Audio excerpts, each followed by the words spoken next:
دوستو، جب سے دنیا قائم ہوئی، حضرت آدم علیہ السلام کی نسل بڑھتی اور پھیلتی گئی۔ انسان دو حصوں میں تقسیم ہو گیا، کسی نے نیکی کی راہ اختیار کی تو کسی نے بدی کا راستہ اپنایا۔ جس نے نیکی اختیار کی وہ صراط مستقیم پر رہا، اور جس نے بدی کا راستہ اختیار کیا وہ اللہ کے غضب میں آ گیا۔ صراط مستقیم پر چلنے والوں کی تعداد ہمیشہ کم رہی، گمراہ انسانوں کی تعداد زیادہ رہی۔ ان گمراہ لوگوں کو راہ راست پر لانے کے لیے اللہ کے نبی آتے رہے۔ حضرت آدم علیہ السلام کے زمانے کے بڑے عرصے بعد اللہ تعالیٰ نے حضرت نوح علیہ السلام کو بھیجا۔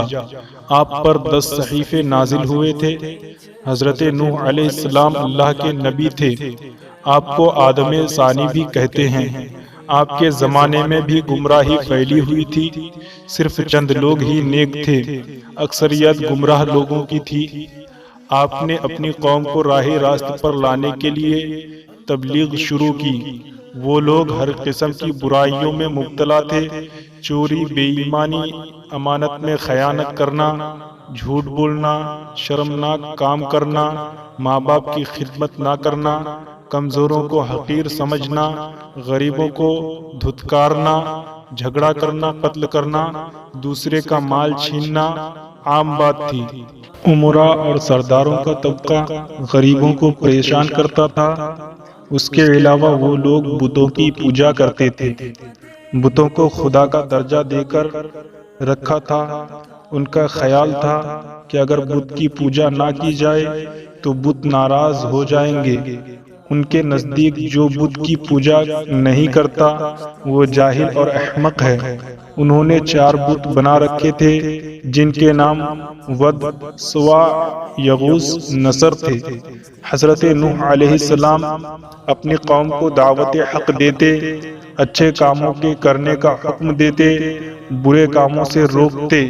وہ کہتے کہ بتوں کی پوجا نہ کرو، صرف ایک اللہ کی عبادت کرو جو سارے جہاں کا پروردگار ہے۔ حضرت نوح علیہ السلام نے فرمایا، تمہاری عقلوں کو کیا ہو گیا ہے کہ پتھروں کو پوج رہے ہو؟ اے قوم، اللہ کی عبادت کرو، وہی عبادت کے لائق ہے۔ اللہ کے سوا کوئی معبود نہیں ہے۔ جب تم اللہ پر ایمان لاؤ گے تو تم برائی سے دور رہو گے۔ نہ میں بادشاہ بننا چاہتا ہوں نہ سردار، میں تو صرف نیکی کی طرف بلا رہا ہوں۔ کیا تم نہیں دیکھتے کہ اللہ نے چاند اور سورج پیدا کیے، چلنے کے لیے فرش بنایا اور تمہیں نعمتیں دی؟ حضرت نوح علیہ السلام نے جب یہ باتیں کہیں تو لوگوں نے کانوں میں انگلیاں ٹھونس لی، ایک لفظ بھی سننے کے لیے تیار نہیں ہوئے۔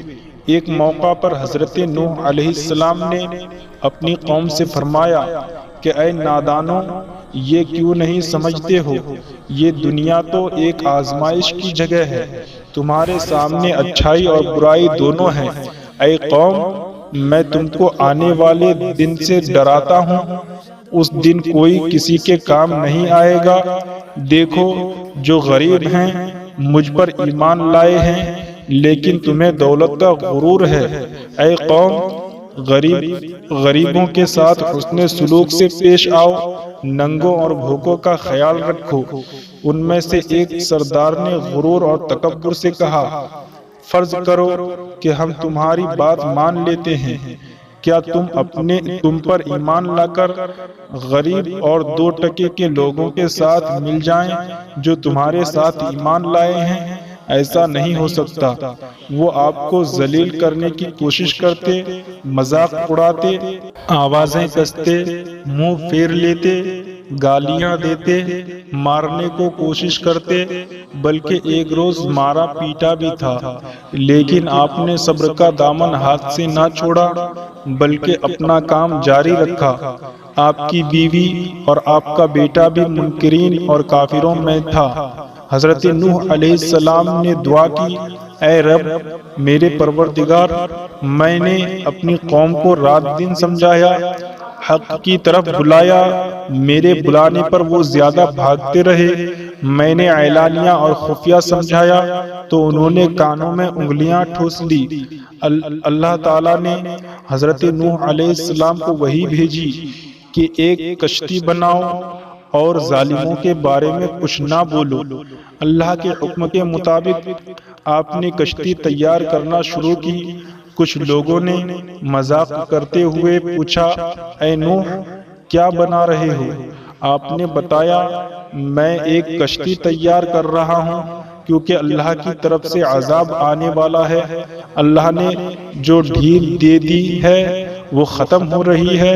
جب وقت آئے گا ہر طرف پانی ہی پانی نظر آئے گا، صرف وہی بچے گا جو اس کشتی میں سوار ہوگا۔ جو بت پرستی سے توبہ کرے گا، گناہوں سے معافی مانگے گا، اسی کو اس کشتی میں جگہ ملے گی۔ لوگ بولے، اے نوح، یہ زمین تو خشک ہے، ایسے آثار بھی نہیں ہیں کہ اتنا پانی ہو جائے کہ کشتی تیرنے لگے۔ نوح کا تو دماغ ہی چل بسا ہے۔ حضرت نوح علیہ السلام اس قسم کی باتوں سے بالکل مایوس ہو چکے اور اصلاح کی کوئی امید ہی نظر نہیں آ رہی تھی۔ اگر آپ ہمارے چینل پہ نئے ہو تو چینل کو سبسکرائب کر لینا اور بغل میں بیل آئیکن کو بھی دبا دینا تاکہ میں جب بھی اس طریقے کے ویڈیو اپلوڈ کروں تو آپ کو بھی اس ویڈیو کی نوٹیفیکیشن مل جائے۔